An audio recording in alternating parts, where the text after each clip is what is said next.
Hello everyone, my name is Nyapo. Welcome to Tea Talk Tuesday, where we got the tea, but we're also about to get into the tea, okay? Today's tea is about applying to graduate school, specifically the application process. I did put a poll on my Instagram, Pseudo and STEM, on what topic you guys would like me to talk about, and applying for grad school won this one. So we're gonna start off with the application process. And let me go ahead and take a sip of my tea, hold on. Yeah, if anyone knows me, you know it doesn't matter if it's 8 a.m. or 8 p.m. I'm gonna drink my tea, okay? When applying for graduate school, first thing you want to do is identify your schools of interest. For me, mine was based on location and my research interest. Some other people, it may be like stipend, it may be family, just where you are in life really is what it depends on.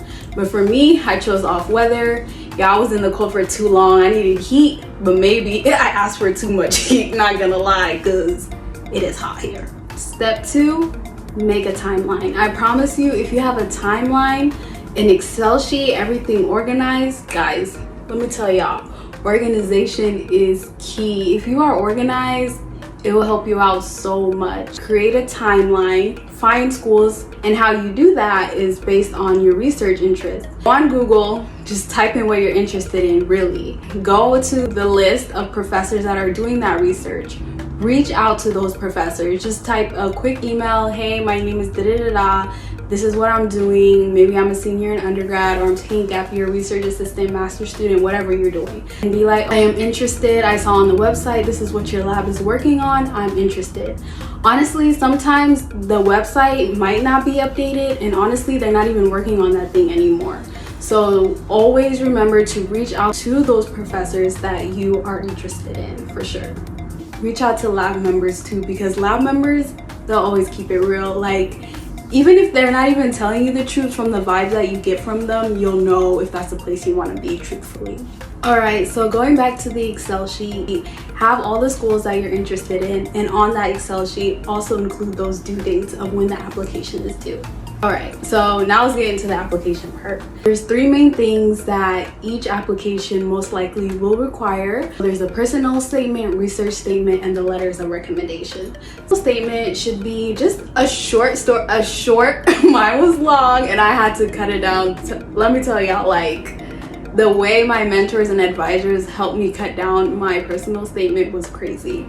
But it should just be a simple short story of who you are and why you're interested in science, why you're interested in research, what caught your attention. 2 should be your research statement. I cannot emphasize it enough. In undergrad, make sure you get your research experience if you want to go to grad school.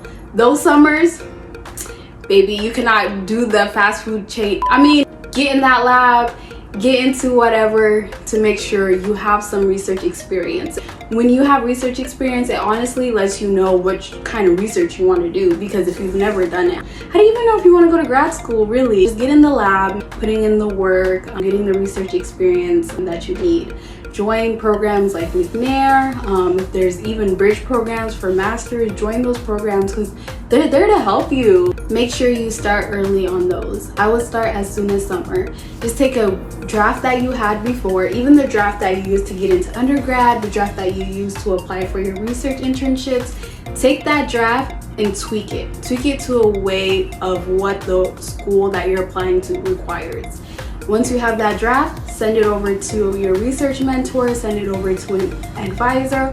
You can even send it over to me. Like, I will link my email below. Send it to anybody. Let them make those edits, and in 2 weeks, have them send it back to you. You make more edits, send it back. Just play this back and forth game until fall, and I promise you, this will help you out so much. 3, letters of recommendation.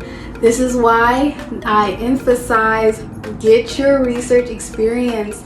Not only are you getting that experience, but you're also networking and you're building relationships. If you've done research in a lab, you should be able to get a letter of a recommendation from that person. And also, you want to make meaningful connections so they also have something to talk about. Tell them now in the summertime, just send them a quick email, like an update, like, hey, this is me, I've been doing this, I just wrapped this up, in the summer I plan on doing this, and in the fall I plan on applying to graduate schools. So then later on in the fall, it's not a surprise to them. Last word of advice that I want to share with you guys regarding the application process is application fees. Applying to graduate school is expensive, okay? And as a student, I'm broke. I don't know about y'all, but I'm broke. You need to make sure you go to conferences, ask for those application fee waivers. Also, email the admissions committee and be like, do you guys have any application fees? Make sure you apply to things like McNair, get involved with your bridge program, because those programs will help you also get an application fee waiver. The worst thing that can happen is no. Alright guys, so let's recap all that tea. Let's bring it all in. So step 1, you want to identify the schools that you want to apply to.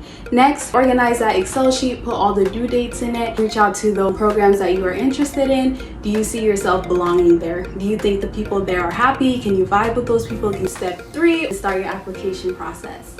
Application process. Step 1, personal statement. Start typing now, guys. It's June going on July. Start typing now.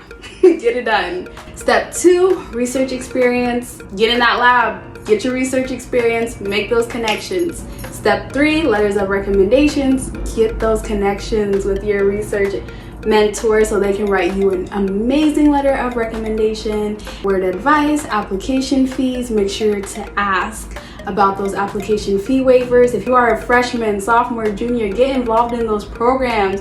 Get into McNair, and I'm sure there's millions of other programs out there that will help you get into grad school. Stay on top of your game. But at the end of the day, I know you guys got this. Stay tuned for part 2, which will be about the interview process. Thank you so much for taking the time to watch this video and coming to Tea Talk Tuesday with me.